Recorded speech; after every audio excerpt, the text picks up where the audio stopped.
So today I want to talk about cutting, scoring, and mocking up 3D objects. I did ask you guys to all cut out a cube. You could have cut the die line that I provided, which I have here, or you could have found your own. And the real difference and why I'm doing this video is to kind of show you what happens if you use a thicker paper. It's important that you score, and that's important enough that I needed to do a demo. So I do have a version that has just thin printer paper. It has a little war wound, but it's enough to still show you the idea here. And then I also have a version that's on cardstock, so this is substantially thicker. I also have a safety ruler, and the safety ruler, hopefully you can see, but on one side it's thin and on the other side it's thicker, and that provides some safety for your fingers. So that we can keep all 10 of them. So you're always cutting on this thicker edge. I would never cut on this thin edge. That defeats the purpose. So whether you're right-handed or left-handed, this ruler will work for you. So one of the first things that I usually do, make sure you have a safety or a cutting mat. It's self-healing. You don't want to cut on another surface if you don't have one of these. A cardboard box could work. That's what I used to use until I got my own cutting mat. And then of course an Exacto, which you want to make sure that this is very tight, and your ruler. I always check my Exacto before I start cutting. So I will just take it and cut off an edge and make sure that that's a clean cut, so that before I start cutting on my actual image, I know that my blade is sharp. The other thing is I go around the edges and cut off what I can, and hopefully you can see that I cut the black line off from that die line. So you want to make sure that you cut on the inside so that you're not seeing any of that black line. That's really important. You can think of that as bleed area, and you just want to make sure that you're not seeing that black. Well, mine is a black die line because I printed on a black and white printer, which is fine for what we're doing. So I'm just gonna cut a little bit of this.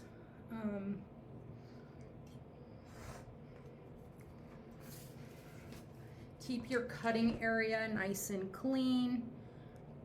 Move your loose pieces. As you get better at this, you can come in and kind of do these small pieces without a ruler. That's something that I never was able to do for a few years, I would say, until I felt confident. The way that you hold your Exacto is really up to you, and for me it depends on what I'm cutting. Oftentimes I hold it this way, push down and cut with confidence so that you're not doing jagged lines. You want to make sure that you're just committing to the cut that you're making. Sometimes I hold it more like a pencil if I'm going in for some smaller cuts. So it really depends on what it is that I am cutting. Let me just keep cutting here. This is kind of a long cut, so I tend to hold more like that when I'm doing longer, kind of bigger cuts. Okay.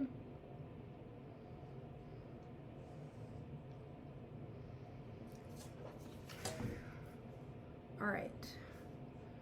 So let me just do these last couple here, and then I want to talk about scoring and mocking up, and if I miss something on my little corner.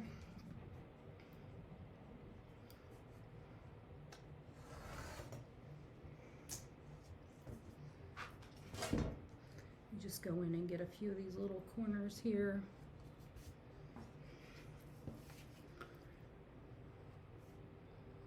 Almost there. Couple long cuts, and then we're done. Finished.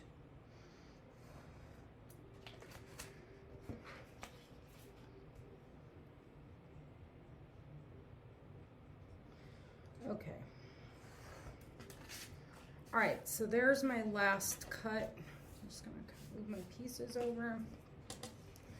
I forget one. Okay.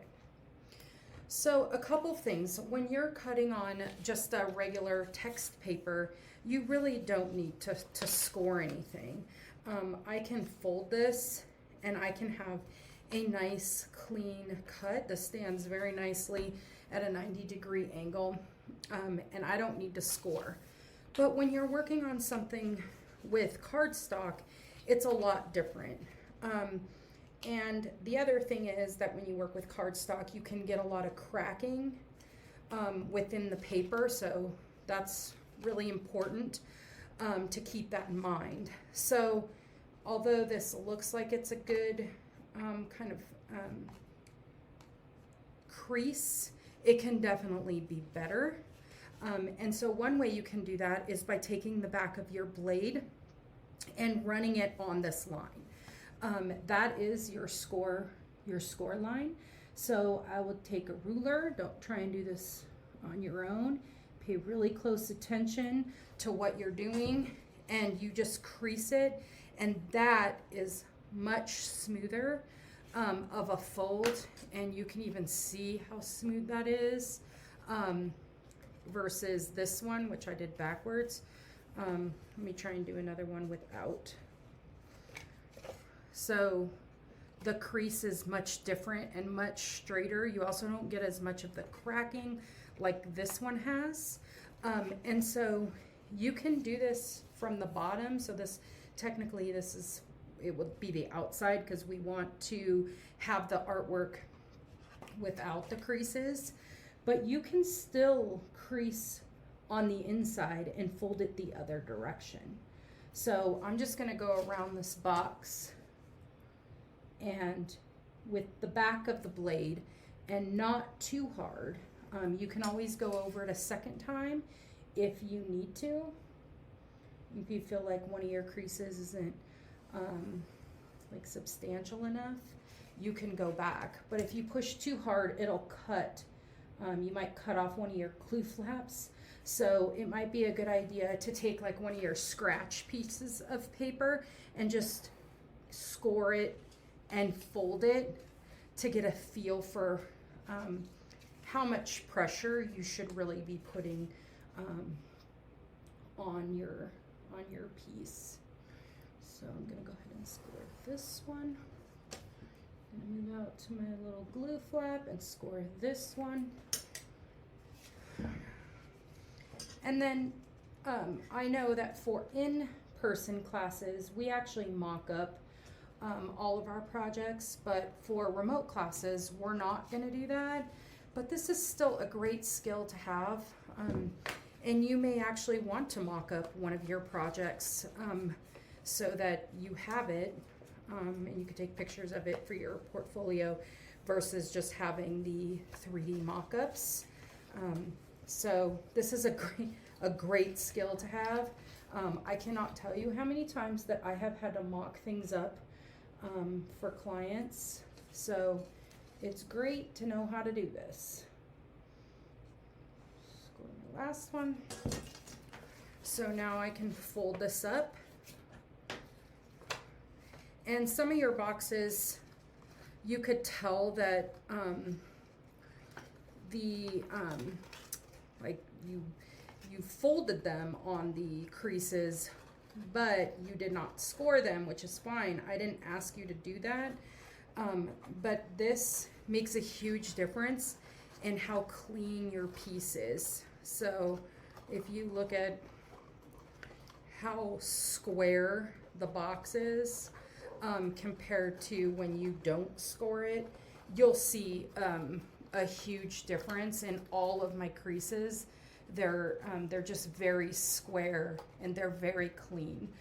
So scoring will help a lot to keep that professionalism in your piece. That's it. I hope this was helpful.